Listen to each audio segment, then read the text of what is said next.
ladies and gentlemen, football fans from all around the world, welcome to the AFF 2023 Maple Bowl Pregame Show.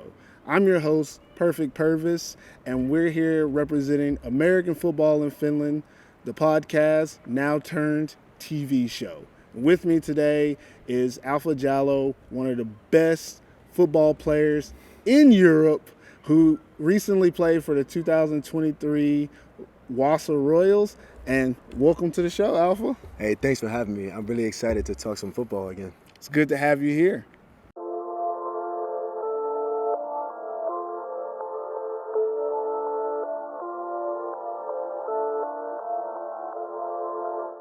The stage is set and the excitement is undeniable as we prepare to witness the clash of titans at the Oma SP Stadium here in Seinäjoki, where the Seinäjoki Crocodiles and the Porvoo Butchers will face off for the 44th edition of the Maple Bowl.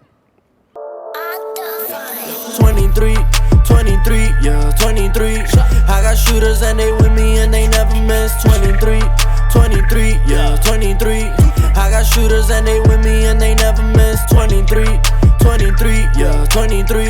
I got shooters and they with me and they never miss. 23, yeah, 23. I got shooters and they with me and they never miss. I put the squad on my back, yeah. Going forward, we ain't never looking back. I don't came a long way, now I laugh about the past and the friends that I had. Yeah, 2-3, I'm putting on for my team and the homies. Lately I've been on my grind if you know me. That fan for the win like the Nobly. I remember growing up, they told me I'll never be nothing, it was OD. Now I'm going for the chip with the whole team. On the fine bit again, that's on me. Yeah, taking my time day by day. I pray to God on a daily. I found a way because I was lost, now I lead the team like I'm Brady. You see the squad, you know who we are. We pull up this. The journey to the Maple Bowl has been nothing short of remarkable seasons for both opponents here. The Porvoo Butchers taking on the home team, Seinäjoki Crocodiles. It's been a lot of blood, sweat, and tears, and number of hours of dedication to the football field this season. Today, all comes down to one game. Yeah. And that is where legends are going to be made and unforgettable moments will be done on the field today in Seinäjoki. All right. Throughout the show, we're going to bring you player and coach interviews. We're going to give you a little bit of pregame analysis on these two teams and let you understand what's going on in this game, what is at stake for this championship, for the Finnish title, and what it really means to some of these players and coaches involved.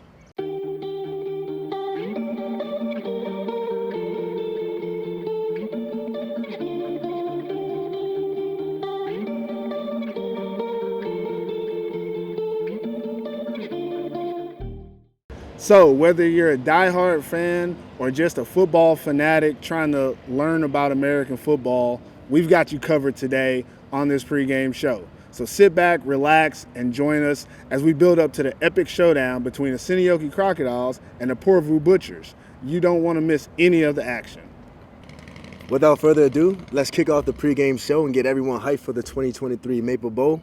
Stay tuned for analysis on players, coaches' interviews, and the whole talk about American football.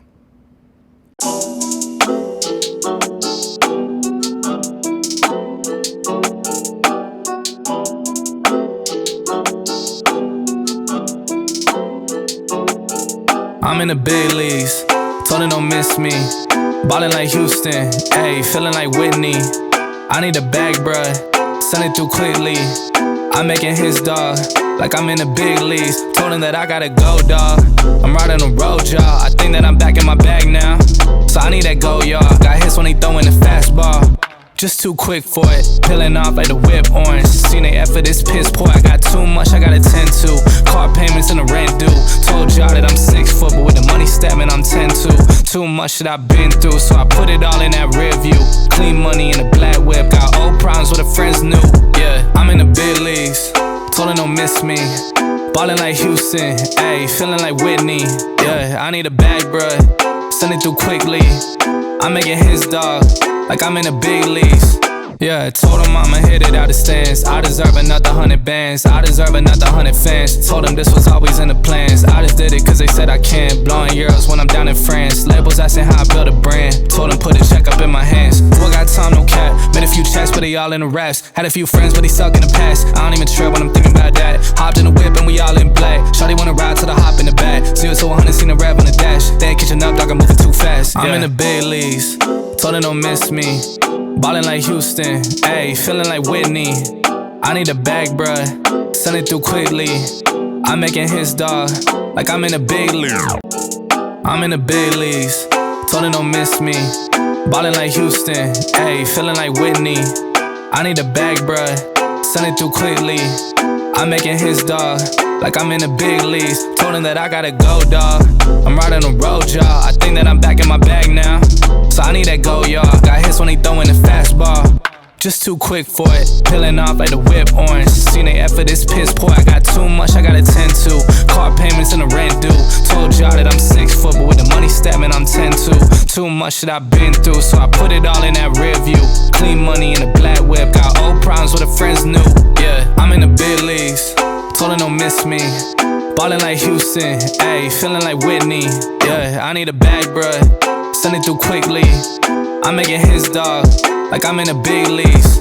Yeah, told him I'ma hit it out the stands. I deserve another 100 bands. I deserve another 100 fans. Told them this was always in the plans. I just did it cause they said I can. Blowing euros when I'm down in France. Labels asking how I build a brand. Told them put a check up in my hands. Boy got time, no cap. Made a few checks, but they all in the raps. Had a few friends, but they suck in the past. I don't even trip when I'm thinking about that. Hopped in the whip and we all in black. Shawty wanna ride to the hop in the back. 0 to 100, seen a rev on the dash. They ain't catching up, dog, I'm moving too fast. I'm in the big leagues. Told them don't miss me. Ballin' like Houston, ayy, feeling like Whitney. I need a bag, bruh, send it through quickly. I'm making hits, dog, like I'm in a big league. I'm in the big leagues, told them don't miss me. Ballin' like Houston, ayy, feeling like Whitney. I need a bag, bruh, send it through quickly. I'm making hits, dog, like I'm in the big leagues. Told them that I gotta go, dog. I'm riding the road, y'all. I think that I'm back in my bag now. So I need that go, y'all. Got hits when they throwin' the fastball. Just too quick for it. Peeling off like the whip orange. Seen they effort, this piss poor. I got too much, I gotta tend to. Car payments and the rent due. Told y'all that I'm 6 foot, but with the money stabbing, I'm 10-2. Too much that I've been through, so I put it all in that rear view. Clean money in a black whip. Got old problems with the friends new. Yeah, I'm in the big leagues. Told her don't miss me. Ballin' like Houston, ayy, feeling like Whitney. Yeah, I need a bag, bruh, send it through quickly. I'm making his dog, like I'm in the big leagues. Yeah, told him I'ma hit it out the stands. I deserve another 100 bands. I deserve another 100 fans. Told them this was always in the plans. I just did it cause they said I can. Blowing euros when I'm down in France. Labels asking how I build a brand. Told them put a check up in my hands. Boy got time, no cap. Made a few checks, but they all in the raps. Had a few friends, but they suck in the past. I don't even trip when I'm thinking about that. Hopped in the whip and we all in black. Shawty wanna ride to the hop in the back. 0 to 100, seen a rev on the dash. They ain't catching up, dog, I'm moving too fast. I'm in the big leagues. Told them don't miss me. Ballin' like Houston, ayy, feeling like Whitney. I need a bag, bruh, send it through quickly. I'm making hits, dog, like I'm in a big league. I'm in the big leagues, told them don't miss me. Ballin' like Houston, ayy, feeling. Here's a few important things to know about the 2023 Maple League season. First off, we're going to start with that in this season, there was no relegation, which allowed the Helsinki Wolverines to go 0-12 this season with no consequences. So let's just jump into that real quick, guys. Give your take on that aspect of this season.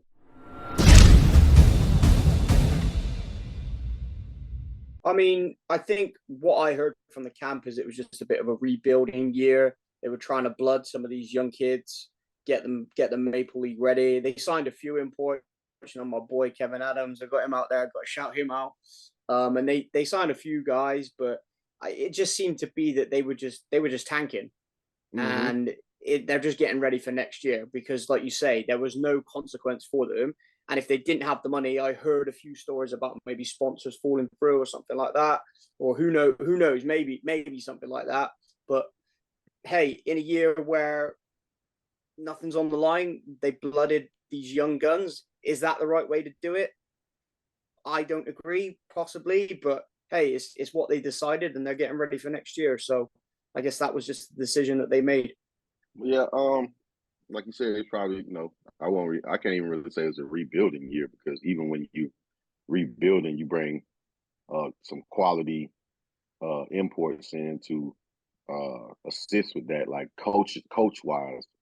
Reels and Will, two good players. Obviously, I think they were there just to kind of help out, and just be a little bit of help. But I don't think the Wolverines really thought about at the beginning of the season that they were going to be contending for the playoffs, especially with the roster that they brought back. But I mean, it's good that they didn't have to drop down. Maybe next year they'll actually, start. Maybe they start recruiting already, or go out and get some other local players. Maybe want to come back to Helsinki and try to make a run next year, or whatever the plan is. They got a lot of good young guys, though. I see a lot of potential in a lot of those players. But that playing time is good. Kind of getting their feet wet. They got a long way to go, but it was still good to see them, come out every game and still have guys there that was willing to come out and play. And that's the thing about youth. They just love football at this point. So it's not really devastating to lose or go 1-11 or 0-12 or whatever. It's just the experience part of it. So, but it's good to see that they still will be in the league, and so it'll be nice to see what they try to do coming into the next year.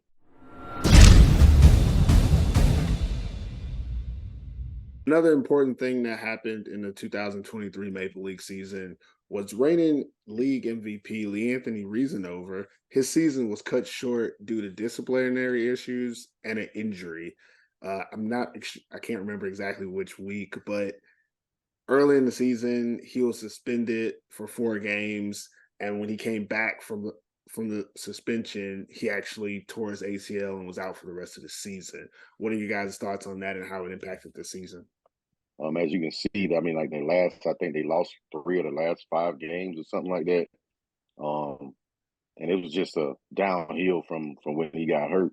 And the crazy part about it, I was just looking at a video of this doctor talking about soft tissue injuries and why some football players get them.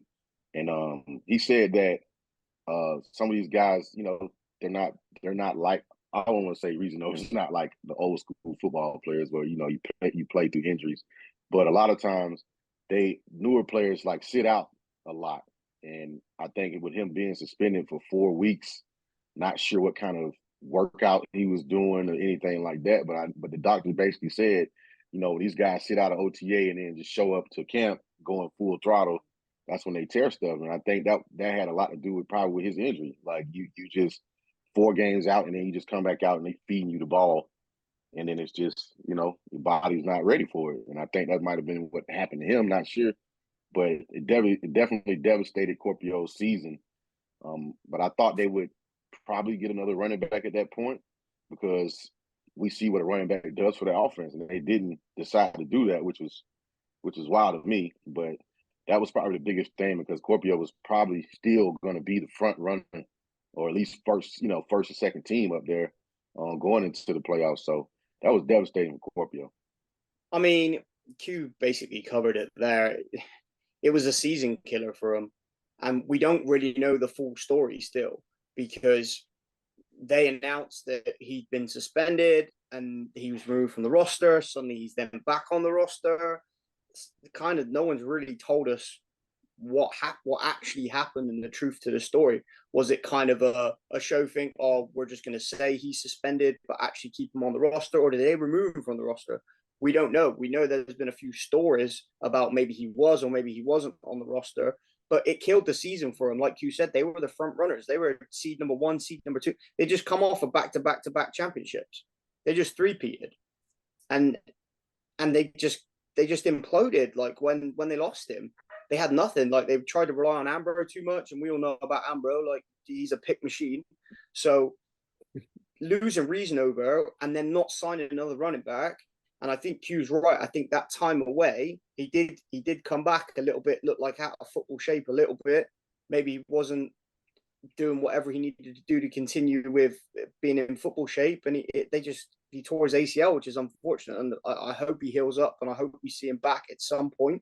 for whatever team or wherever he might be. But yeah, it's unfortunate for the Steelers. They basically lost their offense because he is their offense.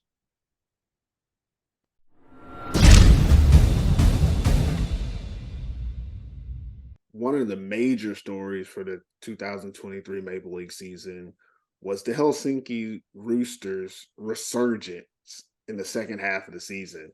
This team started very slow and finished as one of the playoff favorites once they got into the playoff chase or race. Just to throw this out here statistically, the Roosters started the 2023 season 1-5. They finished the season 7-5 after losing a 1-point game to the Crusaders. They did not lose for the next 2.5 months. So what do you guys think about the Roosters season and how it ended up compared to how it started? I mean, this was a crazy one for me because they had Pierce Dumais at the start of the season, and he was a touchdown machine. And they released him, we were like, what is going on in Helsinki? And suddenly they signed Danny Kittner, and he's just been an absolute revelation for them. I mean, that boy be scoring all over the place unless Alpha's on him. When Alpha locked him down, he didn't get nothing. Alpha locked him down. Yeah, I'm saying it. I'm saying it right now. Facts, not attacks. But yeah, I think what they did is they found out how to use Sinadinos, and they used his strengths much better. And obviously, Kittner fit their system better for what they thought. And that helped them along the way. I mean, they won, 6 straight towards the end of the season, which is crazy. You know, they were 1-5 and they come 7-5, 6 straight games. I mean, it's a revelation. And, I picked them to win that semifinal. I expected them to be in the bowl game. So, they definitely turned it around. Yeah, I think this is a disappointing season for the Roosters. For the simple fact of, like you said, they started out the way they did.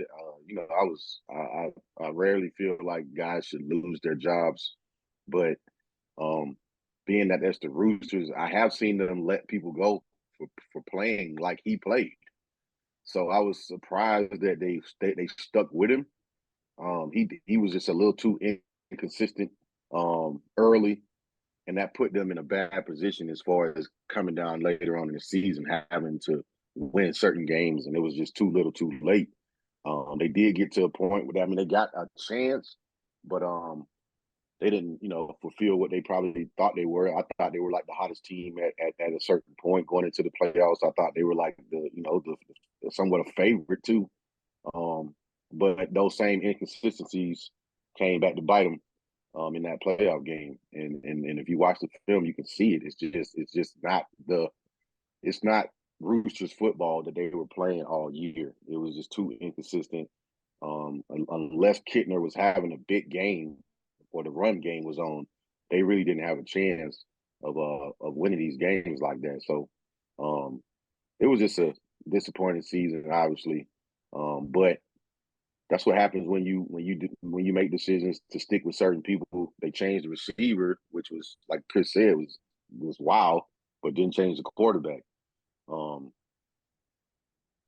Still got 7 wins, but at the end of the day, they're going to be watching the Maple Bowl just like all the other teams that didn't make it. And sucks, but that's just how the season went. The Roosters just. I thought maybe offensively they could have been a lot better, even though they had times where they were, doing good things. But like the Butchers game, to go back to that, the 2 pick sixes. It's just stuff like that. I feel like you have to fix before that happens, and we pointed out why those things is happening. But anyway, the Roosters didn't make it, and here they go, another season not going to the Maple Bowl. So see what happens.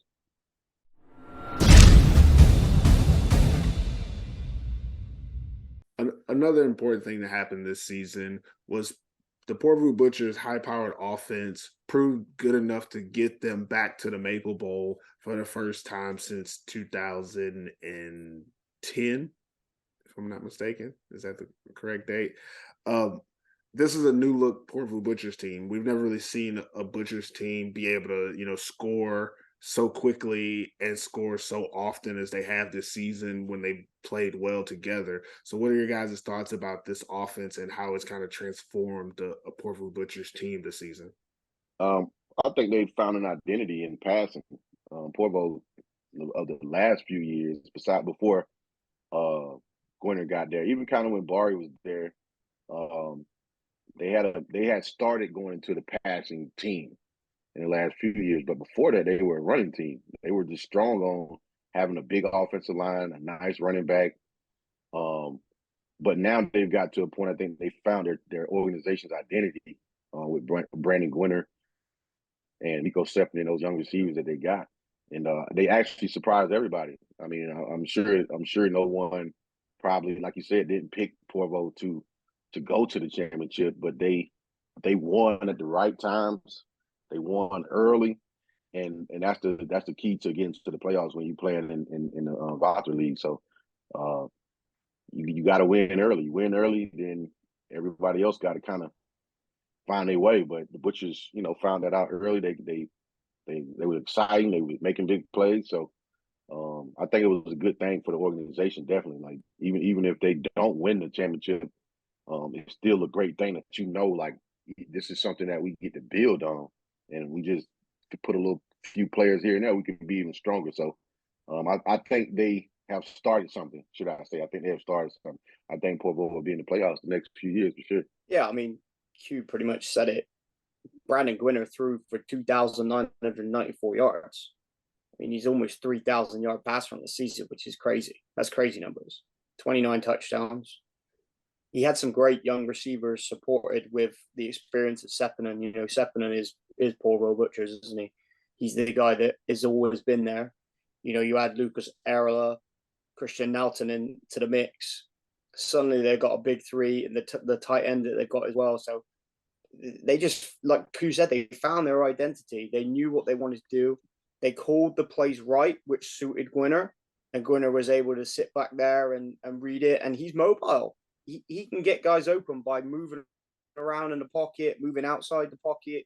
So it definitely helped them. And I think this is a great set of receivers. And like we say, it is that they are the best receivers in the league. I don't care what Q said before, but they are the best receivers in the league.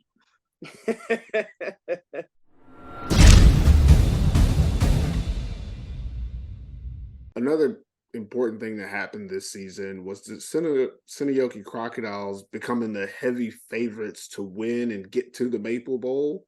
Early in the season, they had a couple key victories that kind of put them in the forefront of the league, and they really lived up to the hype. That's one thing that we had kind of talked about before the season with the Crocodiles, was that we've always kind of expected them to be good, and then instead of them being great, they would fall short.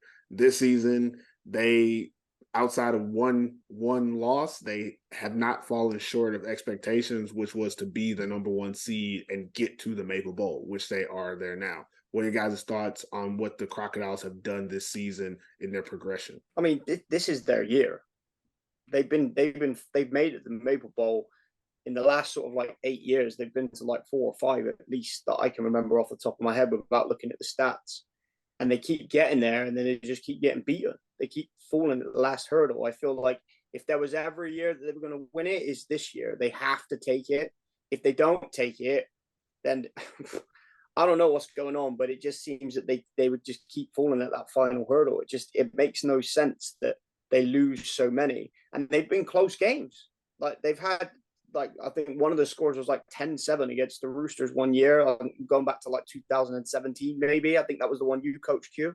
Was it 2017 or was it before then when it was like 10-7? It was before then. It might have been 14 or something. Yeah. I don't know what that got to do with this year. I'm just saying, they keep falling at the final hurdle, and I'd hate to see them do that now because they're the best team. They deserve to win, but just because you deserve to win, don't mean that you're going to win. The Butchers ain't going to give it to them. They're going to come out and they're going to play hard. Yeah, I agree with Chris. They have to win. I mean, even with them going the last few times over the last years, I think this is the first time where they're actually favored. So that means a lot. I think it's the first time where they get to play at home. It's all set up for them to to take it. So like Chris said, if they don't, this would be a disaster.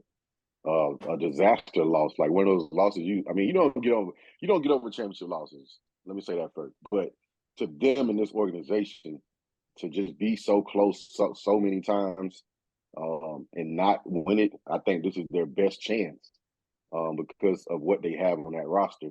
But it's exciting to see that, and like you said, for the ones that keep up with the football league, there, what they've been through, like what they've been trying to do for the last year or two, and they're back again, and we'll see what happens. But it's definitely been a great season watching them, and just seeing Christian Powell and Zach Whitehead and those guys like stay consistent, not get hurt. That's another thing. Like they stayed healthy all year, and that's hard to do too. They always say the healthiest team got a chance to go. So that goes back to what we were kind of talking about yesterday when I said, do you actually have to have a championship defense to be in the championship? And you don't, which is, I think, in partial why the Butchers are still there, because they were one of the healthiest teams too. So sometimes you kind of like outlast everybody else and you win in the midst of it because you're healthy. So, hey, Croc's there. Let's see what they do.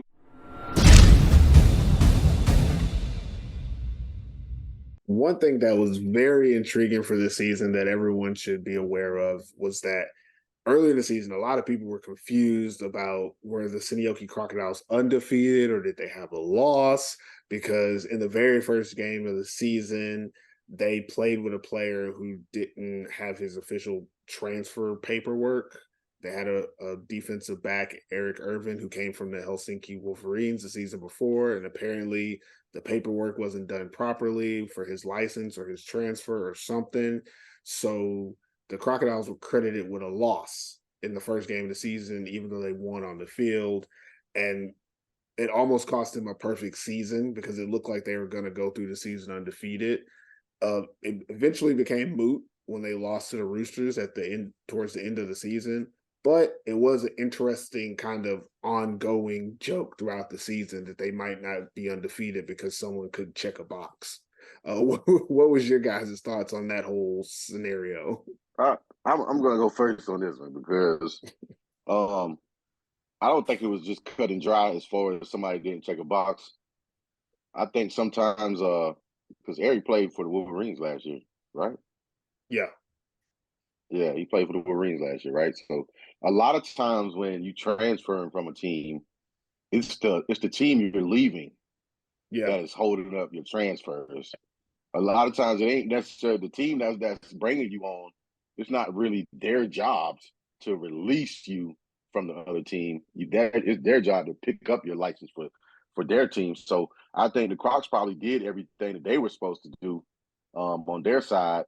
So it could have been probably something with the Wolverines. I don't know that for sure, but I know in the past, anytime anybody had any transfer issues, it was always the team that you're transferring from. Like, oh, bring our jersey back, or or we're not, you know what I'm saying? Like, or they feel like you owe them something. If you owe them something, they're gonna hold up your transfer. Like, it's just the craziest thing. So I think that was wild. I feel like no organization should have to go through that. Like, you shouldn't have to take a loss because of that part of it. Like, if you want to find somebody, then find them or whatever it is. But I don't think you can take a loss because that's not necessarily, as far as I know, it's not the Crocs' fault. But who knows? And I just think that was kind of weird, and it didn't matter. I mean, they still ended up being the first team. They lost a game anyway, so the perfect season was out anyway. But they still stayed focused and still kept going and still kept moving. Like, all right, everybody know we won that game, so it don't really break our focus. But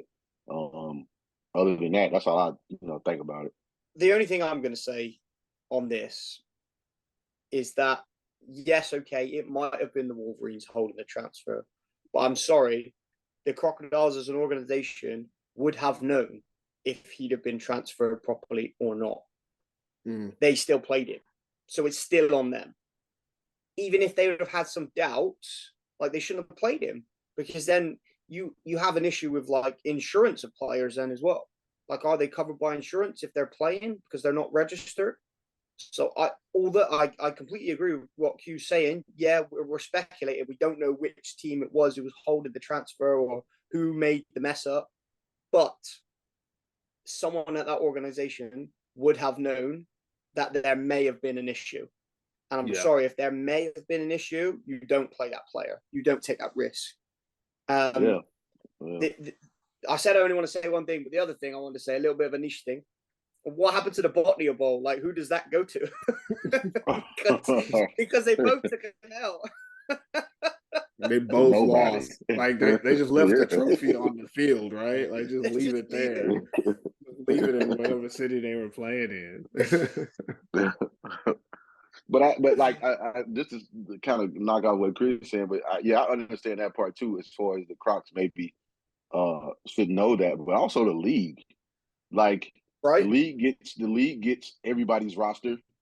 It's their job also to make sure everybody's in accordance with the guidelines to play football in this league. So when they get that roster turned in, they check and make sure everybody got their insurance, everybody got their license. Like they're supposed to do that check too. Yeah. How do they play a whole game without knowing that? So it's almost like when you work in I know this is an Army term, but they say you check the checker, right? So it's like when you go on an Army base, you go through the first gate and then cool. And then you go to the second gate and they checking your ID again. And you looking like, why are you checking my ID again? Because you got to check the checker. You know what I mean? Like, I want you to do your job, but I don't know if you really did. So I'm going to do it again. You know what I mean? So that's why the teams, they're supposed to do it. But at the same time, the team is like, shoot, nobody else don't catch it. Like we're going with it. But the league should have caught it before the game even started. So that's a mixture of like everybody involved. So like you say, we don't know really what happened, but the league, that's their job to make sure also that everybody's in the guidelines of playing on the team. So it's just a sucky situation either way. And just to wrap it up, I think us discussing this in general explains how confusing it has been for the entire season. Like, just imagine us multiply it by everyone in the league who's not in the know of exactly what went down, because no one really explained it outside of they're taking an L. Which, again, I said I'm gonna wrap it up, but what happens to the stats? He was actually very relevant in that game, and he still got those stats. Everyone got their stats from the game, but they took the L as a team instead of a fine, which I agree with what you said, Q. It should have just been a fine, a heavy fine, but still. And that's that. I know we talked too long on it, but yeah.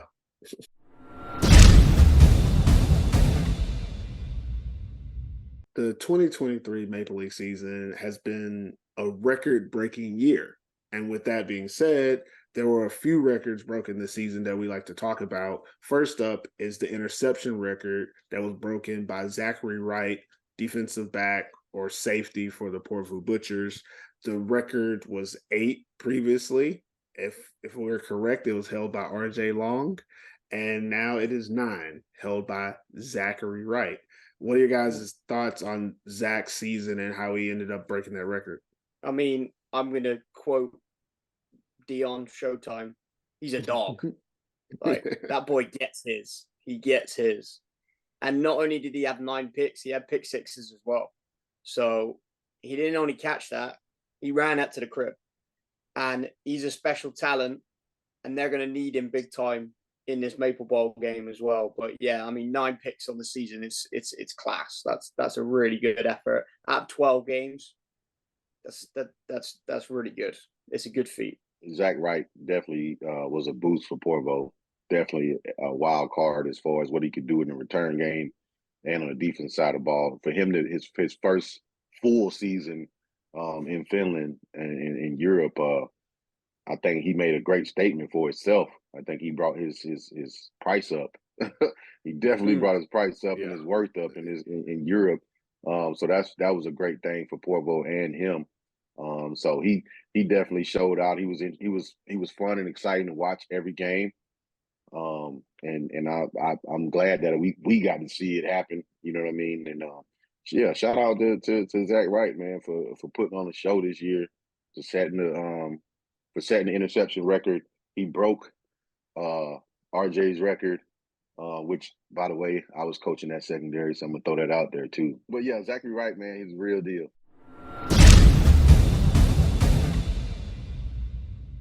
And another record that was broken on the defensive side of the ball, DeMarco Artis got the league sack record with 12 total sacks. And it was a little bit of a conundrum because the stats had to be adjusted so that he would have his 12 stats. Originally, they had him at 11. And the first record of sacks broken was actually by Will Little from the Helsinki Roosters, who had 11 and a half sacks. And then after the stat correction, DeMarco Artis became the sack leader with 12. So both of these guys broke the record at different times of the season because of the stats. But what are your thoughts on both of these guys? Because they're both up there as two of the top defensive linemen in the league. I think DeMarco and Will were obviously probably the top 2 or 3 linemen this year. Very active on. I think Will it was a harder task for Will because he was in interior, and it's hard for interior D linemen to get sacks because they double team a lot. So if he was getting through double teams and was beating and winning as much as he was, that's amazing. And I think he's up there for tackle for loss too. So he had a great season. DeMarco definitely one-on-one, nobody's blocking him fully one-on-one all game. He had to do a lot because of the lack of depth that they had on his defense. So I think he probably could have had a 15, 16 sack season if he wasn't probably mentally thinking like I got to do so much. You know what I mean? But it still was a great accomplishment that he got the top spot, man. Any league that you play in, if you're the top sack leader, your price going up too. So maybe him and Will will play together next year. Both guys been stalwarts for both their defenses. Just to kind of piggyback on the TFLs as well. So Will was top in tackles for loss. He had 21, 15 solos, 12 assists. And DeMarco had 19 TFLs, but he had 17 solos and 4 assists. So both these guys showing out, not just in the pass game, but the run game too. So, 12 sacks, that's one a game. That's high level play. That's high level play. I'm stating the obvious here, but yeah, both these guys, they played great all season and both worthy of defensive players of the year candidates, definitely. Both worthy of that kind of nomination there. So yeah, hats off to those two guys.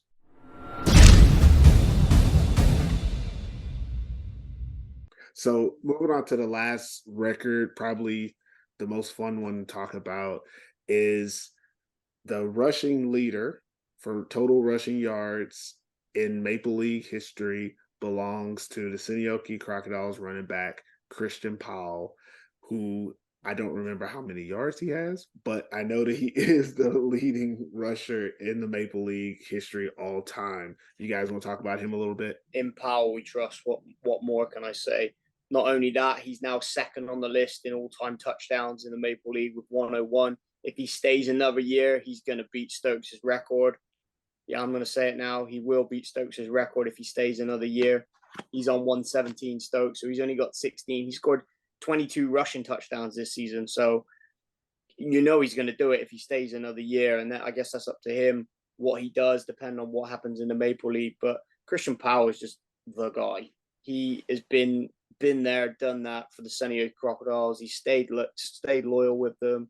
He's been there for time, and he's more deserving. He's a humble guy as well. Like, not only does he show it with his skills, like he's just a stand-up guy. He's a nice guy. We've had him on the show before with interviews and stuff, and yeah, there's no more of a deserving person than him to have these accolades. So yeah, congratulations, Christian Powell. You've had a hell of a season. Now you just got one more game to top it off. Go finish strong. Yeah, I'm gonna agree with y'all too. Christian Powell, watching him the last few years, has been amazing. He's the first person who I ever thought about. I would wear a shirt that has his name on it. Like, in Powell we trust. I would literally wear that shirt. I don't wear anybody's name. So, but I just like his overall aurora. Like, I like his work ethic. He's not a selfish player. He's a team player. He's always congratulating his guys. He's an epitome of what you call the perfect import, on and off the field. And that's what you want. Like that, you want to get lucky to find imports like him. Somebody who found a home in Helsinki. I'm not Helsinki, but in Seinäjoki, who Of all places. who bought in out of all places. Like Of they all would never places. got me Who there. goes to They would Helsinki? have never stayed there as long as he did. So, but he's well deserving of it because he put in the time, he put in the work. They built their team around him, and it paid off. And just to watch him do what he do, he also has like one of the biggest viral plays out of Europe probably in the last years too, of breaking so many tackles. I forgot how many we counted, but he's just a man, amongst boys pretty much, and he's well deserving of everything that he's getting this year. But just seeing him, being able to watch him, like you say, we watched a lot of good running backs. I've seen a lot of good running backs come through Finland, including I got to watch Stokes too. I got to watch Stokes do his thing. So to be able to say I watched both do their thing and seeing Powell overtake the yards and possibly next year overtake the touchdowns is just amazing. I'm just enjoying watching it because we might not ever see it again in our lifetime. So I'm just happy that I got to see it. But he's definitely what you call the perfect import, and Powell we trust, like Chris said. And here's a season overview on the Seinäjoki Crocodiles. They finished the season 10-2 and were the number 1 seed going into the playoffs. Talking a little bit about their offensive style and philosophy, they have a balanced offense with an emphasis on a strong run game. The offense uses creative ways to get the ball to key players and keep defenses honest. The big plays are made when their opponents are unable to remain disciplined throughout drives. Getting a little bit into their statistics, the Crocodiles were number 1 in scoring. They averaged 38 points a game this season. And I just want to talk a little bit more about the points per game. The Crocodiles put up points and get wins. That's one of their keys. Mm-hmm. What the Crocodiles do a great job with their offense is deceiving DBs, deceiving linebackers with all the quick play actions. And, of course, you got CP at running back. So we respect them too much as a player on the field, and our eyes are keyed in on them. So that's where a lot of their big plays come from. You got to be disciplined with your eyes playing against a team like this. Yeah, and with them being number 1 in scoring, they obviously get in the end zone, but also they're number 4 in passing. They average 203 passing yards a game, and that tells you like they're going to be able to use both the pass and the run. They're number 2 in rushing, averaging 159.3 yards a game, and they're number 2 in total offense at 362 yards per game. What their stats are telling you offensively is that this team is balanced. They're going to be able to run the ball, but also when they pass the ball, they're efficient, they get a lot of yards, and they get in the end zone. They score points. That's the biggest thing about the Crocodiles is they're not a team that is afraid to get in the end zone and put points on the board. Defensively, let's talk about them a little bit more. Mm-hmm. Their defensive philosophy is more of a sit-and-wait defense. Mm-hmm. They have talent all across the board, every position. They're one of the most talented groups in the Maple League. So their defensive line does most of the rushing, and then everyone else just reacts to what the offense does for them. It keeps them very solid and very difficult to beat because out-scheming them is nearly impossible because of the talent. So if we go into the statistics of their defense, they're number 1 in scoring defense, number 1 in passing defense, number 2 in rushing defense, and number 1 in total defense. And when you look at these statistics, it's insane. They only give up 17.6 points a game. Mm-hmm. So this team is not only the number 1 in scoring offense, but also number 1 in scoring defense. They complement each other, and their defense does a really good job of setting the tone and putting them ahead in games so that they can take their time on offense. What separates Seinäjoki defense from other teams in the Maple League is that there's not only one player on the team that hustles to the ball. They have several players that pursue to the ball, and their coaches, you can tell they do a great job of doing pursuit drill. I don't even know this, but I'm sure they do it because they take proper angles to the ball, and it's rarely games where you see them have a lot of missed tackles. So I think that is a key opponent for why they're one of the best defenses. That is true. Talking a little bit more about the Crocodiles, some of these other statistics might stand out a little bit more for you, but their special teams is one of the best in the Maple League. They're number one in field goals. They have 9 made field goals on the year, where the second closest team is the Porvoo Butchers, who only have 2 field goals made. So that just lets you know that they are about scoring points. They're also number one in kickoff coverage. When they kick the ball off, their opponents only average 12.6 yards on kickoff returns. That gives them field advantage throughout most of the season when they play in their games, which leads me to the third statistic that is just crazy for the Crocodiles. They're number one in turnover margin, plus 11. Mm-hmm. They do not turn over the ball, but they do get the ball. That's something that they're very proud of on the defensive side, is creating turnovers and offensively not losing the ball. So that's one of the reasons this team is going to be dangerous in this matchup. As a player playing against them, one of the stats that you mentioned is not very shabby, but it's their kickoff return team. Sorry, excuse me. Their kickoff coverage team. Their kickoff coverage team. When they do that little pooch kick, it scares the death out of me. I can't even focus on me being the superstar alpha Jalo who wants to return a kick for a touchdown. I'm more focused on, bro, we got to make sure we catch the ball or they're going to recover it. And they did a good job of kicking the ball on the kickoff coverage team, and they did a great job, covering it. You said 12 yards per kickoff return? That's ridiculous. I mean, I feel like you at least got to get 12 yards running pass, so it should be minimum 20 yards. And another thing that I just now thought of, I looked at the statistics, but they had a lot of onside recoveries. Mm-hmm. We don't have the statistics for it, but I'm 100% sure they led the league in onside recovered kicks. So these are just a couple of things about the Seinäjoki Crocodiles that we want you guys to be aware of going into this game. Mm-hmm. Okay, welcome to American Football in Finland. I'm here with Seinäjoki Crocodiles head coach Kiri Arusi. What's going on, Coach? Nice to be here. Nice to be in the finals. You said it best. It's always a good feeling when you're in the championship, Yep. Can't have anything negative going on if you're in the championship. But I want to ask you a couple questions about the Maple Bowl game and how it's coming. First thing I wanted to say was that this has been an amazing season for the Seinäjoki Crocodiles. It's really good to see you guys kind of live up to the hype, as we've been saying all year. This was the season that we expected the Seinäjoki Crocodiles to be kind of like the top dog, and you guys were for most of the season.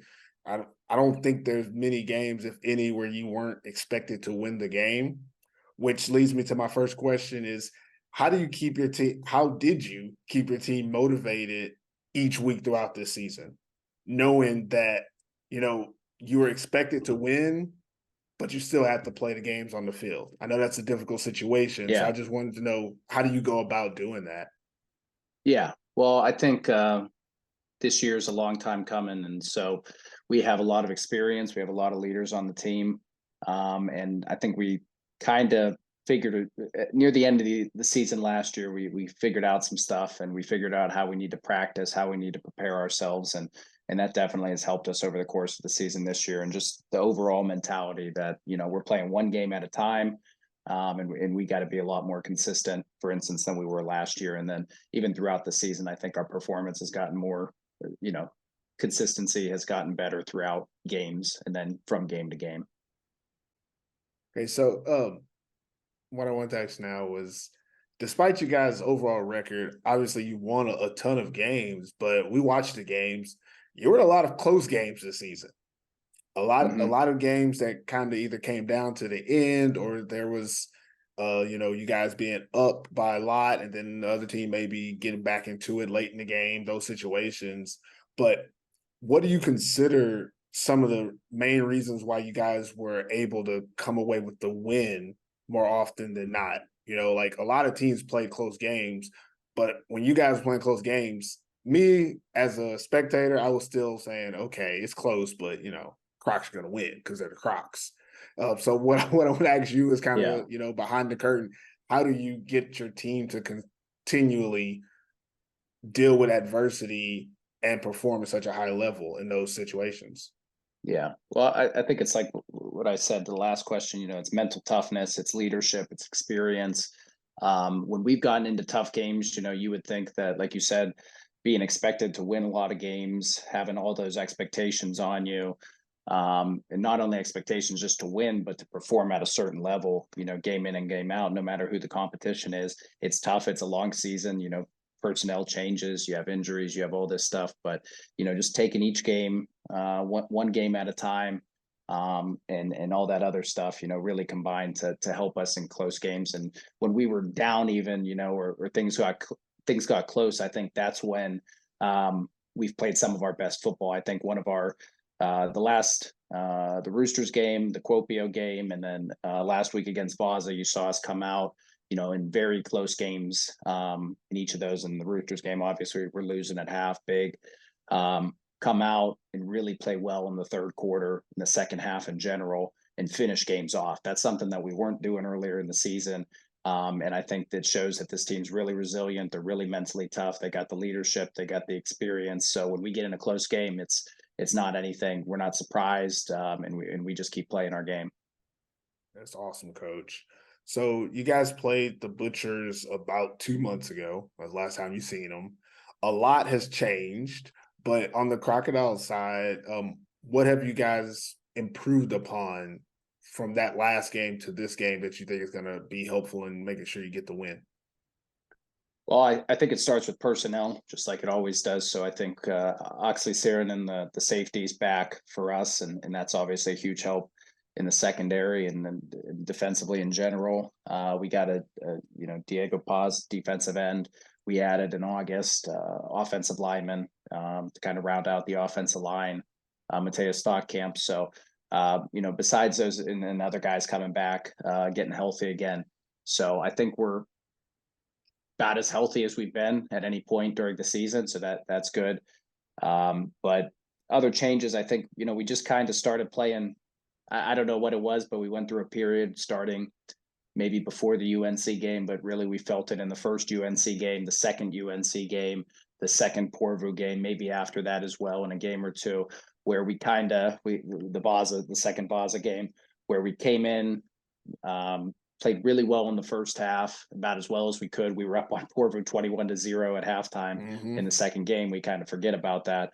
And then we just kind of let things slip away from us in the third quarter and then into the fourth. And we, playing 3 quarters of football or 2.5 quarters of football and not 4 quarters of football. So I think, I hope that has changed. And like I said before, with the Roosters game, with the Kuopio game, and then now with the semifinal game, I think that we've come out and played really well in those 3, played, I can't say that we played a 4-quarter game in the Roosters game, but we definitely played a good second half. And then the other 2 games, I thought we played a solid 4-quarter game. So we got to have that in this one on Saturday too. Yeah. So talking about this game, it's a big game for both teams, having neither team really been having won a Maple Bowl in a very long time. I want to say last time the Crocs, it was like 2001. Last time the Butchers, like 2010. So both teams, a lot on the line, a lot of storylines in this game. If it was up to you to explain to someone why this game is so important this year, what would you say to, fans and spectators out there who are thinking about watching this game this weekend? Yeah, well, I think it's obviously the most obvious thing is that the Kuopio Steelers aren't playing in it.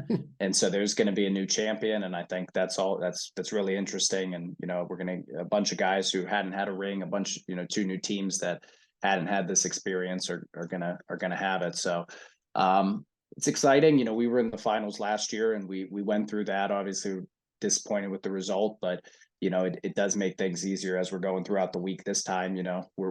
We've put, that was a tight game and we had to overcome a lot of adversity in that game as well, come back late, to tie it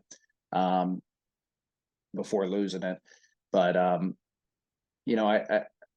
I think, that's obviously, that's a huge experience for the players, especially the local players. Porvoo's going to get that. And so it's really exciting to see, after this season, after this game, how both teams are gonna go after that. All right, Coach. Well, I appreciate you giving us a little bit of your time and wish you the best of luck in the Maple Bowl this weekend. Thank you.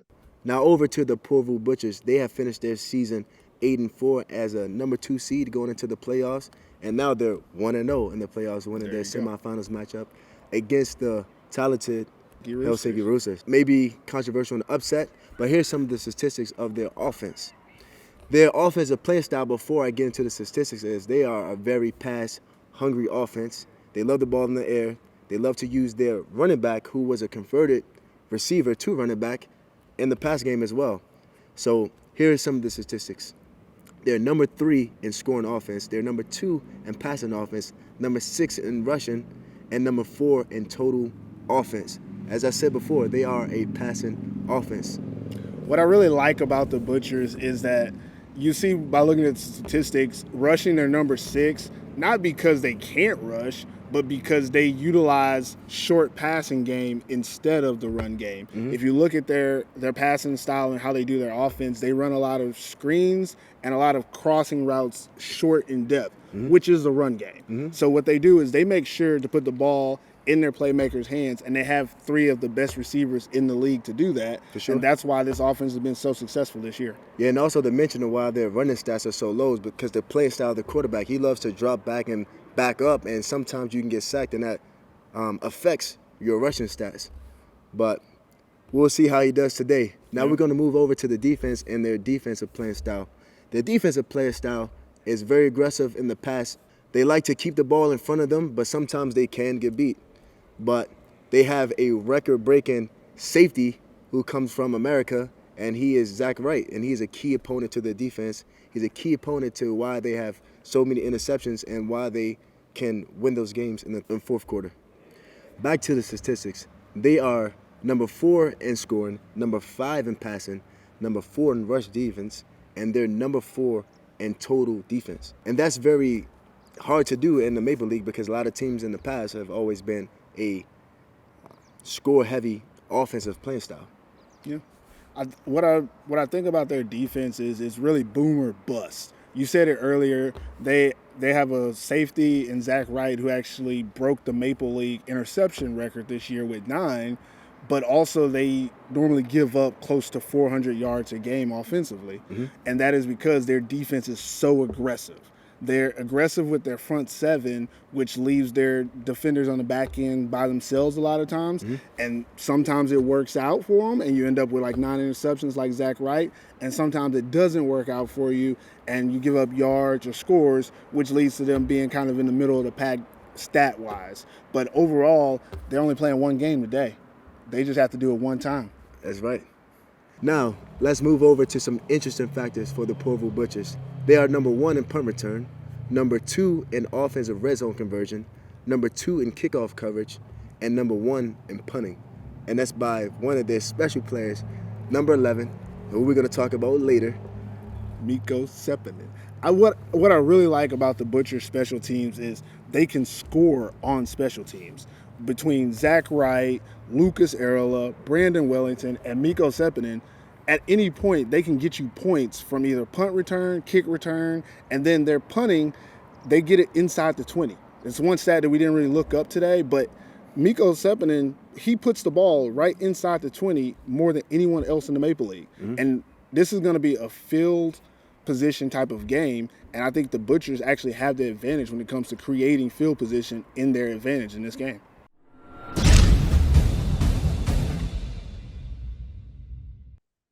All right, Brandon Gwinnett, thanks for taking the time to come talk with us. My question to you, sir, is did you see this at the beginning of the year? And you can be honest. I know you're a competitor. I know you're an athlete.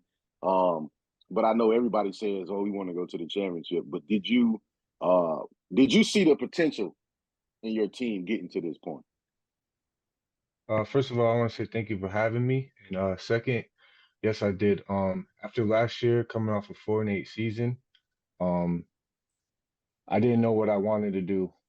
But talking to the guys from the Butchers, talking to Mikko and everybody, and what I heard about the season that we're supposed to have this year, I had total faith in it. And that was one of the biggest reasons why I came back, because I knew we were going to be a championship contending team. We had the weapons. We add a little bit more on the receiving side. Running back, we had add a couple O linemen. I knew my O-linemen were going to get better and stronger. They were pretty young last year. So coming into this season, I had complete faith where we were going to be in the position we are today. What about you, Chris? What did And you guys say? I stand by that 100%, just to let you guys know. Okay. Chris, what did you have for him? So, Brandon, this is your third season in the Maple League now, one with Vasa, two with the Butchers. I just wanted to ask how special this is for you, not just for you, but for the organization to get to the Maple Bowl, because it's been a while since the Butchers have been there. You know, how special is it for you and the organization to get to this point? Yeah, this is my fourth, but technically we don't count I don't really like to count the COVID season. But I think Q will agree on that. Q also doesn't count the COVID season. We're going to play this clip because I ain't the only one who feel that way. So go ahead. Oh, no, but it feels great. You know, the Butchers, I think, is probably one of the best organizations I ever played for. I haven't been in this position to be in a championship in a very long time. And the people around here, the community, the people who love the Butchers, I feel like they're one of the biggest reasons why we are where we are today as well. The support that we have from them, the fans that we get at the games, it's very nice to see and to have people have your back at the end of the day, no matter the outcome of the games, is very special. And the fact that we have a big community going down this Saturday makes it even more special. But yeah, I think, you know, the fans, the community, the owners, the management, all of that, they love this sport. They love this team. They love their community. They love everything about the Butchers. So I think it's very, very special that I'm able to be a part of that and to represent the Porvoo Butchers. Like I said, this is my second year here, and I think this is easily one of the best organizations in Europe. I know I haven't been anywhere else outside of Finland, but I think a lot of guys would love to be here if we could just put the Porvoo Butchers back on the map. If we can get into the playoffs every year, the Porvoo Butchers will have great talent. Guys will want to come here and play. The coaches are amazing. They're all family. It's like a big brotherhood here. So that's one of the biggest reasons why I was so happy to be back and to be a part of, because it's not just the team, it's the whole community. You know, Porvoo Butchers, Porvoo is a small city, but I guarantee you everybody in this city knows about us and represents us and wants to see us succeed. So Well, that leads me it's into definitely what I been a want to know. pleasure. That definitely leads me into what I want to know. I want to know where you get the hoodie and how do I get one? There's only one person to talk to, and that's Miko Seppin. Oh yeah, the man, the legend. Got to get one of them Butchers hoodies. I have a hat now. Man, I should go get it. Maybe in a second. I'll see if I'll go and put on my Butchers hat. But I want to get a little bit into the game, Brandon. I just ask you, last time you guys played the Crocodiles, it was close. Some might even say it should have been a tie ball game, but we'll never know because that ref wasn't there. Going into this matchup, what do you think you guys have done differently in the 2 months since you last played them that will help you have a better fighting chance of getting that upset win in the Maple Bowl? I think one big change this upcoming game is that even though it's no excuse, but we were missing a few guys. I know we were missing Kripe at the receiver position. We were missing a couple of D linemen and things like that. So we definitely have a little bit more guys to help us out on both offense and defense. And I think the biggest thing is for us, what we haven't really done all season, is just get the ball rolling in the first half. We can compete with any team, as you guys can see. We're in the championship for a reason. We haven't lost a game yet in the second half. And it's just the thought of what we could do if we could just put up 14, 21 points in that first half. So there's not too much. Obviously, we are doing things a little bit differently.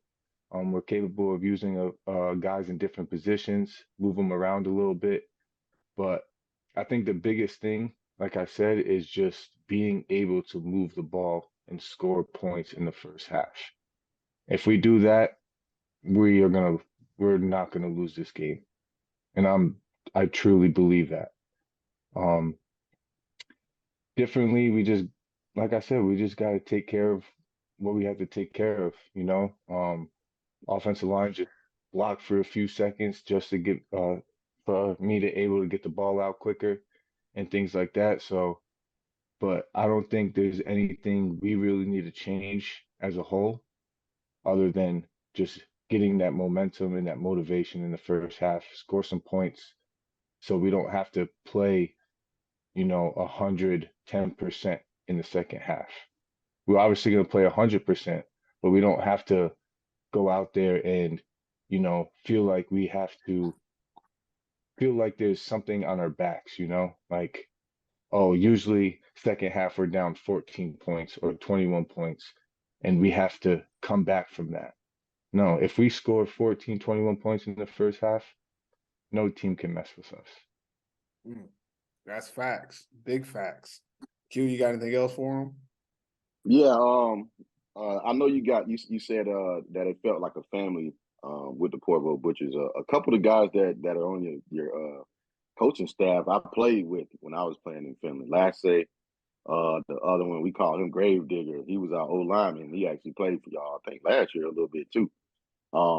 But those guys, I understood when you said family because that's literally what they treat you like. And I think as an import, it's important to feel at home when you're playing for an organization. And like you said, they have your back. But with that being said, going into the Maple Bowl, I've been there. I know that a lot of people look at it as obviously the biggest game. But I can tell you during the game, it goes by fast. So like you said, you guys haven't lost the game in the second half. What are some things that right now, as yourself as the quarterback, are telling you guys like about this game? I'm not sure about your past as far as how many championship games you've been in or whatever, but I do know that things happen quick, and in a championship game, it's easy for a younger team. Once you get scored on, or interception, or kickoff return, anything like that, it's easy for a lot of those guys to kind of look down. But I obviously know you're the leader of the team. What are some things now that you're telling your team or offense or whatever to prepare them for what's about to happen? I'm just telling them, this is a once in a lifetime opportunity. The Butchers haven't been in this position in 10 plus years. You guys got to look at this like this is your last game for the rest of your life. That this game matters the most out of all of them. You got to have a great week of practice. Everybody show up to practice, have that mentality of going out there and giving it your all. The great thing about it is we have guys on this team who've won championships back in 2010, so they know what it feels like. So it's not everything is just not on me. We have Finnish guys that are great leaders. Mikko Seppänen, he's been with this team ever since he was born.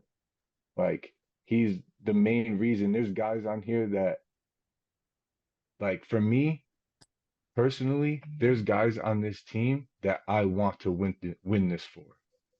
And that's how it should be. Like, that's why I say a family, because we all want this for us and certain players who've been so loyal to this program. All the coaches, all the fans, everybody. So I just say, do this for the city, do this for the people that have our backs, do this for your team, and just don't look back. Don't be scared, don't be nervous. Just go out there and play how we played all year. It's just another game. But in the end, it's going to feel great when we win. Just like every game, it feels great when we win, but next week we're on to another one. This game is going to feel great when we win, and then that's the last one for the season. Oh, wow. That's I crazy. don't know. I never thought about it like that. That's crazy because that's the best feeling to go out on, man. And I don't know if you've seen the new, Untold Florida Gators when Tim Tebow was like, give it your 60 minutes for the rest of your life. That's how I felt, for the rest of your life. Because you never know what's going to happen next. So you got to go out there and just give it your all. You're right about you never that. know. Some of these guys, might never play football again. So it's just like one of those things that you just got to play for the people around you, play for the people that, support you, your family, your friends, everybody.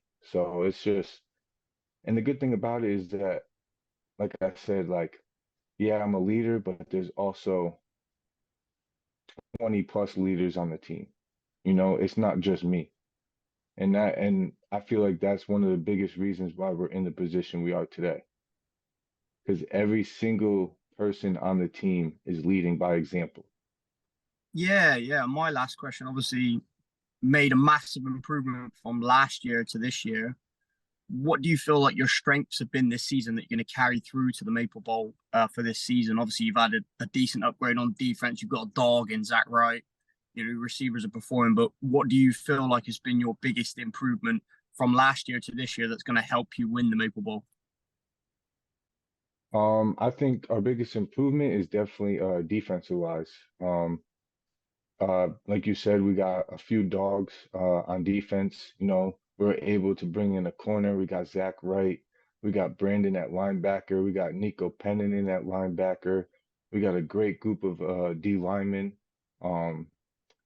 We got Royku at nickel. So we got a lot of guys who have more experience in the backfield, which helps us a lot. Offensive wise, we got a couple, like I said, our own lineman grew, got bigger, stronger, smarter. We were able to get a couple more receivers. I know last year we just had Lucas and Nico, so we were trying to, balance everything out with them. But now we have a great receiver group. We have a tight end. We have a great running back where we could put him out at receiver. I'm able to, last year I was a runner last year, and this year hasn't really shown that I can still run. But I've always told myself, just give me one or two more receivers, and I'll be the best passing quarterback in the league. And now when the playoffs, and now that I've saved myself for these type of games with my legs, and really teams haven't seen that this year, which is a big help for me as well, and it's gonna boost my game in these type of games. So I think that's I definitely think that's the biggest changes from last year that put us in this position. I bet you feel a lot fresher as well, not having to kind of lean on your legs much this season either. You've been able to sling the rock. You've had 3 standout receivers that have performed for you all year, and the other guys have done the job as well. But I bet that makes you feel a lot fresher. And like you say, other teams haven't seen that this season yet, but hey, Maple Bowl, anything goes. We love it. Yeah, exactly. I do feel very fresh, and I'm ready to get after it. And, just like we have been proven all year, just, show everybody that we're capable of what we're doing. So it's been a great ride this year. And we got one more game to prove that, the Porvoo Butchers are something special. All right, Brandon. Well, thank you. We appreciate you taking a little bit of time and answering our questions. And good luck to you and the Butchers in the Maple Bowl this weekend. I appreciate the time, guys. Thank you. So both of these teams have a chance to win this game, and we're going to just talk about some of the keys to winning for each team. We'll start with the Seinäjoki Crocodiles. Keys to winning this game. What is one thing that you think is going to be important for them to win this game? For Seinäjoki, I believe if they can win this game, I think that if they can utilize their balanced offense of running the ball successfully, but majorly passing the ball successfully, if they can get the secondary of the Butchers to get confused, that's going to be their key victory. Okay. For me, I'm thinking on the offensive side for the Crocodiles, they need to get the ball to CP. Mm-hmm. It's very simple. If CP gets 20 carries or 25 carries in this game, they have a chance to win. I mean, I feel like that is the obvious. It's obvious. I know. I went with the obvious answer, but that's my key. What's your second key for the Crocs? My second key for the Crocs is that they cannot have explosive plays on their defense, because everybody knows that the defense is the best defense in the league. Mm-hmm. If they can let up like with passing. Like they lost one game this year, and that was through the air. If they allow that to happen with explosive plays, the Butchers have an opportunity to do that. They can lose this game. Oh.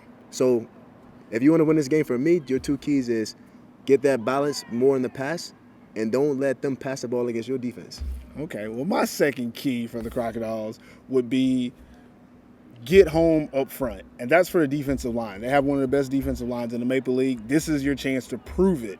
Are you really the best? If this defensive line can get pressure on Brandon Gwinner, that's a wrap. The rest of it will take care of itself. So my two keys would be give the ball to CP and sack the Butchers quarterback. Simple as that. So First of all, I want to say welcome to the show. Thank you for taking time out to come talk to us before the Maple Bowl. So I want to say congratulations on you and the Seinäjoki Crocodiles making it to the Maple Bowl. It's a big accomplishment. So shout out to you and your team. I just wanted to ask you a few questions, just to kind of see where you're thinking, see what your thoughts are as far as the team and stuff like that. So my first question is, for you personally, this season, how have you developed as a player? Well, this has been the second year I've been playing offensive line as a center in a Maple League. So it's been the first year was the biggest leap. Me, like game-wise, I got better and stuff like that. But this second year, I think I've been getting a lot more better at being offensive lineman, coming from a defensive line background, and being with the same coach, Kiri Arussi, a hell of a guy, been coaching us since last year. So I've been mainly being coached by him in the O-line, and technique-wise, strength-wise, absolutely been like gaining a lot this year, being a leader in the offense especially. Okay, yeah, I was about to say that. Being a center, everybody knows a center is the second quarterback of the team anyway, besides the normal. You got to see everything. You got to call out, blitzes. You got to call out the defenses. That's a lot as a player. But going on to the next question, what kept you and your team motivated each week? I mean, especially after you became like the clear favorites this year. What did the coach say things, or was it leaders on the team that just kept everybody focused every week? I think it started last year. Last year we had a good run on the Maple League. We were kind of underdogs throughout the season, and well, not throughout the season, but on the playoffs we were heavily underdog. On the finals we were heavily underdogged, but we almost clinched the finals. It happened. What happened. Let's not talk about that. But I think that motivated a lot of players to come back, and we already knew what we're going to do this year. We had almost the same, I could say 30 to 40 players are the same. There were few additions to our team, but the main team was the same. So we already knew how it's going to be at the finals, and we knew we want to make the silver medal. We want to make gold this year. So nobody really needed to motivate us. We've been working the whole off season towards this goal to win the Maple League championship. It's been nobody was satisfied with last year, so everybody came back even more hungrier than last year. Gotcha. Okay. And the last time you faced the Butchers, obviously everybody knows that it was a close game. From being on the offensive side of the ball, what have you noticed as far as your defense to try to improve, on the next time y'all play? Obviously, the championship game, but something that you've seen that the defense probably has improved on since that last game. I think personally, because I practice against those guys every single day, I think those are the hardest guys out there to face on defense. So I think it's mainly been on the coaching staff and stuff like that to figure out how we're going to beat the Butchers. Our defense is one of the best in the league. I think we have the players to beat their offense with our just defenders being better. But I think it comes down to how we play the game. Do we know our assignments? Do we know the procedures? Do we know how to line up right for their different formations that they bring in? They also have different packages, different formations. We just got to be able to react to those quickly enough and play crocodile football as we've been playing for 13 games this year now. I think that comes down to it. Okay, that's a good answer, actually. Next up, what does it mean to you to be a part of this team that's about to play in the Maple Bowl? Like, I know the season flies, it goes by quick, but then like you're like almost to your goal. But personally, what does it mean to you to be a part of this team? Man, almost makes me like wordless or speechless to talk about Maple Bowl. It's the biggest honor. Two best teams out the league are facing off in the game-ending game. Oh man, it's going to be a hell of a battle. This is what I've been personally working on for the past 2 years, winning on a championship. Now it comes down to one game and it's over again. It's a roller coaster of emotions. Well, nervous could be the one main word to say. I know what we can do. I know what I can do. I know if we're all playing at our own best level, I think we got it in the bag. But championship game is always championship game. Nobody knows what's going to happen. It's going to be an interesting game. Yeah, definitely. I agree with you. I think it's going to be interesting. And you get to play it at home, which is obviously an advantage for you guys. So that's definitely something special. And my last question to you would be, what messages would you give fans of football in Finland, to encourage them to attend the game in person or just to tune in on Ruutu? What's something that you would just, let them know? Well, I think I kind of said it in the last question as well. It's going to be the season-ending game. It's going to be a battle. It's going to be a hell of a battle for 4 quarters of football. I don't think we've seen a game this tight or this hard fought this season yet. As every year, both teams want to win the championship, and I think both teams are going to put everything on the line. There is not going to be a better game to watch this year if you're not tuning in to watch this one. Gotcha. Yeah. Well, Otto, I got to say thank you again. That's all the questions I had for you today. I won't hold you too long, but I appreciate you again stopping by, chatting with me, just letting us know, kind of what you guys are thinking, where you at. It seems like you guys are motivated. You're locked in. I think we've said it on the podcast that from the beginning of the season, we've seen that obviously you guys were stepping out away from the pack. Sorry about that loss that you guys didn't take, but you end up getting anyway. The Federation was hating a little bit, but either way, congratulations to you guys again for making it to the Maple Bowl. I know we're excited to see it. We've seen the Crocs get to this point a lot of times, and I think a lot of people are excited about you guys and seeing what's going to happen in this game. So good luck, and thank you for coming by and talking with me. Okay, thanks for the invitation. It was a blast. Moving on to the Butchers' keys to win, what is something you think they have to do in this one? I think that Brandon Gwynner has to do a good job in the pocket and get the ball to his playmakers. He have a few of them, and I think that they need to utilize some of the same but they need to use some of the same tactics that the Roosters did and expose them and some of their weaknesses in the secondary. So I think if they can get the ball to their playmakers, make sure Mickey is getting in the pass game, making sure that Mikko Seppänen is getting his passes, he's running short routes, running deep routes, and simply use your pass game. Get the ball to your playmakers. Okay. I agree with you. I'm going to go that they need to make sure that Mickey J is involved in this offense.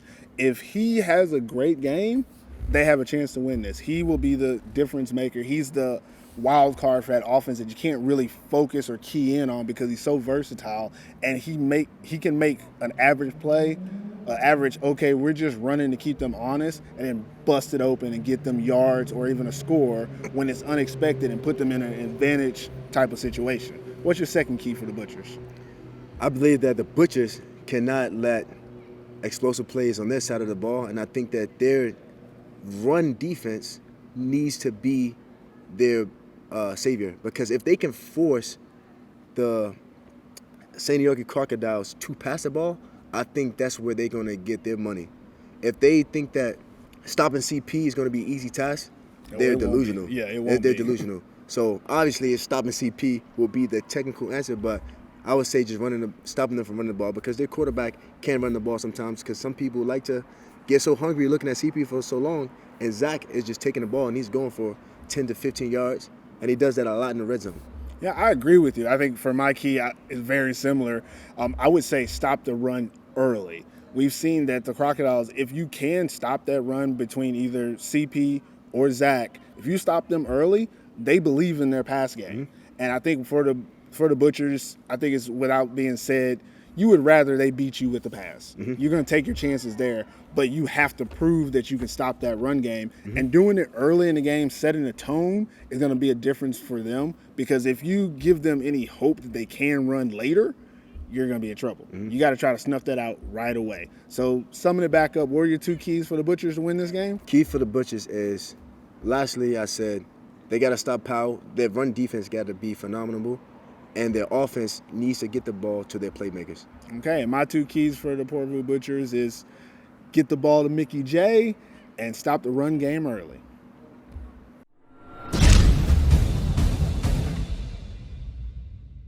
I'm here with Porvoo Butchers head coach Lassi Voipio, and we're going to talk about the Maple Bowl coming up. Okay, Lassi, welcome to the podcast. Thank you for having me. Anytime, man. We're trying to do a little bit different. If you're listening, you don't know that we're also on YouTube. This will be a video version, so you can see my beautiful mug, Lassi's beautiful mug, as we try to promote the sport of football here in Finland.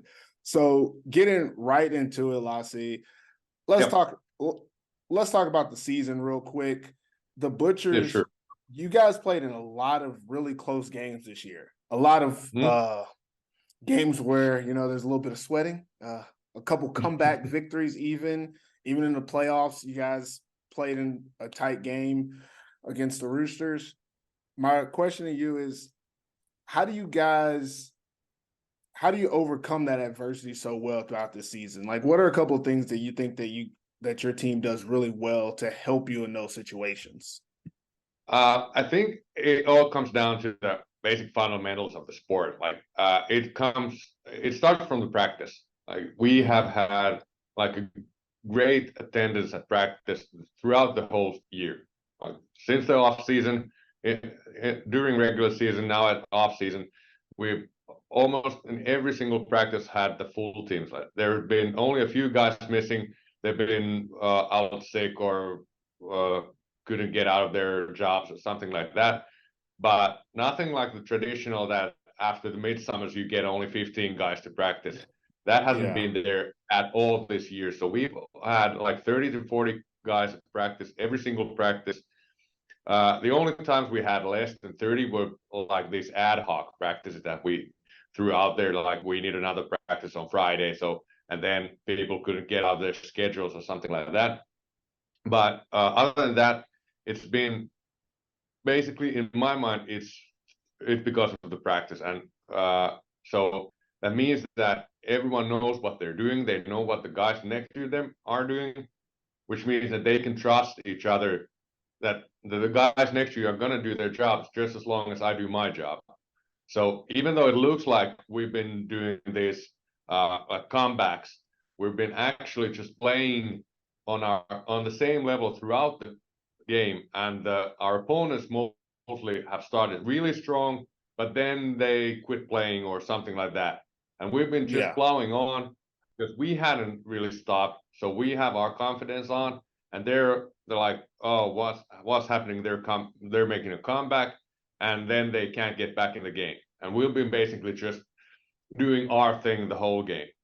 So that's why I've been that in my mind, that's the reason. Like, we've been basically just doing our thing the whole game. See, that's perfect, because you're telling us what we need to know.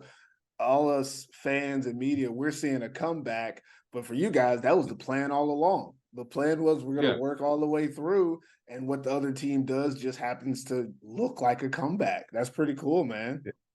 Yeah, it's basically the same that the Roosters used to do back in the days. Like, it looked like the Roosters were struggling in the beginning, but they were only trusting their system. Like, that it's gonna lock in. The the pieces are gonna fit eventually. You just need to keep on grinding, doing what you're doing, sticking to the plan, sticking to the strategy that you planned out, and eventually it will start to work. You just need to find what works for against this team. Like maybe we can run from the middle, we go outside, something like that. It's really small things that then eventually end up changing the game to our advantage. So I just want to throw this out there. All you other lower level teams or just new players to the sport, consistency is key. You heard it here from a Maple Bowl team. Consistency is key. In American football, it's one of those few sports where it gets so routine and you get bored of it. But again, as you guys have proven this season, if you are consistently doing what you're supposed to, eventually it'll work out. And next thing you know, you're in the Maple Bowl, right? That's it. In simple terms, that is just it. Yeah. So moving on to the game, you guys played the Seinäjoki Crocodiles about 2 months ago in Porvoo. It was a really tightly contested game, even controversial, it could be called. There was a pass caught in the back of the end zone. I was there, so I understand how fun that was. But what do you think you guys have done in the last 2 months to kind of improve to be back in this Maple Bowl and have an even better chance of, winning against the Crocodiles? Like, what do you think you guys have done better in the last 2 months for this matchup? Well, I'm still sticking to the consistency thing. Like, we've been doing the same thing. We haven't really changed that much. We've been just honing on those things that weren't functioning on those games or in that game. Also, we got Brandon Wellington playing for us and Jordy. So we've also strengthened our defense more. So I think that we're now a complete package. And it's going to be, hopefully it's going to be a bit different when we play against Seinäjoki. But we will have to wait and see. But we've been improving like increment by increment every single practice going forward in the season. So simple stuff. So we're just trying to be a little better every single day. And at least until this week, it has paid off. That's awesome. So let's move on to the Butchers organization. You've been with them for a while. How does it making it to the Maple Bowl for like the first time in, I want to say 12 years, 13 years, something like that? Like, how does that feel for the Butchers organization and fans and long time, supportance of the game? Like, how does that feel? Can you explain to us this feeling of we finally made it back? There's a lot of guys who've been doing this a long time, like Mikko Seppänen, Niko Pennanen, Niko Roiko, guys like that. Like Niko Pennanen was in 2010. He was at the Maple Bowl when Butchers last won the Maple Bowl championship or Maple League championship. So they had to wait 13 years to get here. They had a couple of chances throughout this 13-year trip and it was always down against the Roosters, and until last Sunday the Roosters always beat them. So it was an emotional thing. It was really emotional thing when we secured the win on Sunday. And people were really happy and they were really excited. There were a lot of tears of joy. Tears of joy. The organization was thrilled. Like, people were finally we're going back to the Maple Bowl, and like random people were coming up to me and thanking me for getting the team to the championship game. So the whole Porvoo like city is living the hype at the moment. So it's pretty cool. It's pretty cool. That's exciting. And I know if anybody is following the podcast, we have a very unique relationship with Porvoo fans this season because you guys are so good.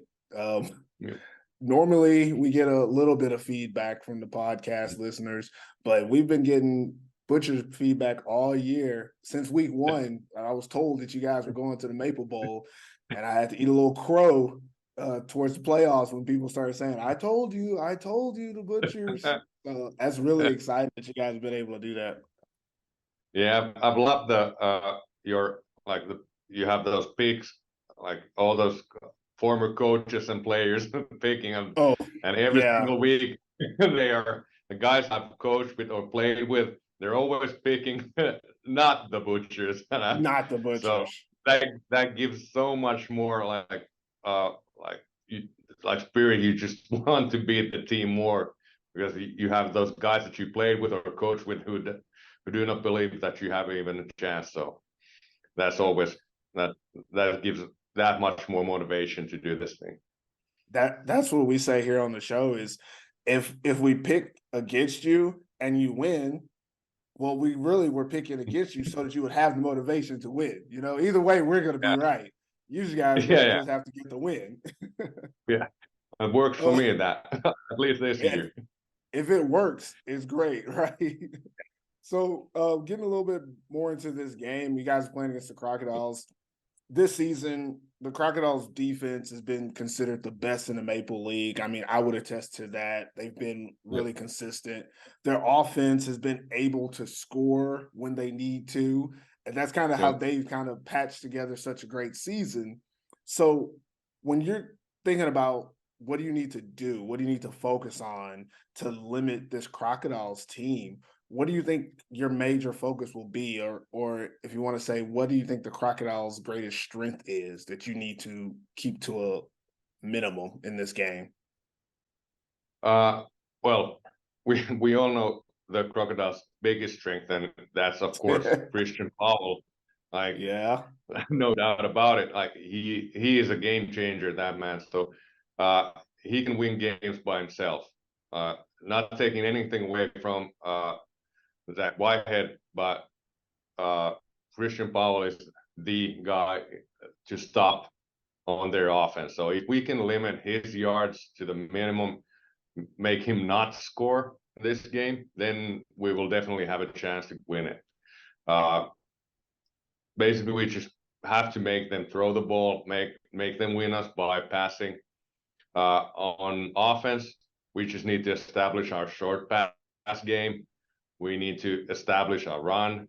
We can't do the same thing that Vasa let them do. Like they played 9-man box against Vasa, and Vasa still tried to run. That's not just gonna. It's never gonna work. We need to keep them honest. So we need to establish both pass game, run game to make sure that we have all the opportunities to score. But it will come down to who scores the most and who stop the other team's offense, well, also who makes the less mistakes and gives up the ball. You said it best. I think ultimately football is very simple. The team that scores more than the other team wins the game, right? Yeah. That's what it's ultimately going to come down to. Usually the case. There's only like this year, there's only been once that the team that scored the most didn't win, but that was a cabinet decision in the first game. So yeah, that's the only one. Yeah. So last question I have for you, Coach, I'm gonna let you get out of here is why should people watch this year's Maple Bowl game? You know, give us your elevator pitch. Why will this game be exciting for people to watch? Well, for the first time in at least 11 years, the winner's not going to be Roosters or the Steelers. So it's going to be someone else. It's going to be a totally different ball game than anything in the last 11 years. We have two great teams, play totally different offenses, totally different defenses. So there's going to be a lot to see for the fans, for anyone interested in football. So it's going to be a great game. Hopefully it'll be great weather, so we'll see both great passing game, great running game, great tackles, big hits, big catches, a lot of scoring. So, but it'll be a huge game, and it'll be really fun to watch. So I don't know anything else to say. So I think that was a great pitch, Coach. Yeah, thank you. It's gonna be a great game. That was a great pitch. That's all I got for you. Thanks for All right. answering my questions. Good luck to you No out there problem, this man. weekend, and we'll see you next time. Thank you very much. All right. See you next time. Bye. Welcome back, everybody. This is the American Football in Finland pregame show, and we're talking about the 2023 Maple Bowl here in Seinäjoki, Finland. It's time to dive deep into predictions and analysis. Are you ready to get into it, Alpha? Absolutely. There's so much electricity in the air. Nobody knows who's going to win this game. Seinäjoki Crocodiles are the favorites. Porvoo Butchers have been upsetting teams back-to-back. And we don't know what's in store for the Maple Bowl of the 2023 season of the Seinäjoki Crocodiles and the Porvoo Butchers. Yeah, let's get right into it, starting with predictions. Alpha, who you got to win this game, man? Moment of truth. A moment of truth. I believe that Brandon Gwinner deserves this. He's been through a lot in the Maple League. Seinäjoki Crocodiles are in their home stadium. They played their hearts out all season. They played discipline. And they believe that they deserve this championship. And I believe for the 2023 Maple Bowl, I think it's going to Seinäjoki Crocodiles. All right. I agree with you 100%. I'm not even going to delay it like you just did there, have me waiting to find out where you're going. Seinäjoki Crocodiles are the better team in this matchup. That's not a diss to the Butchers at all. They're a great team. They've done a great job getting here. But the Crocodiles, on paper, and so far the two times these two teams have met, have been the superior team. And I do think that in this game, in this atmosphere, they're going to come out on top today. We will definitely find out who the winner of the 2023 Maple Bowl season in the fourth quarter when the clock hits 0. Let's dig into some analysis. All right. One key aspect that Seinäjoki Crocodiles have not seen is the new French DB for the Porvoo Butchers, and I'm very excited to see how the Porvoo Butchers are going to utilize their DBs to stop the run game, because that's what most teams do, and we don't know if they have an answer for that. That is true. I think that's going to be a very interesting aspect of the game. I'll talk a little bit about the matchup to watch in this game for me, and I'm going to go to the other side of the ball for the Butchers receiving core versus the Seinäjoki Crocodiles defensive backs and linebackers in coverage. I think I've said this publicly many times before. The Porvoo Butchers have the best receiving core in the Maple League this season. You think so? I 100% indubitably believe that they are the best ones and the only thing smoking right now.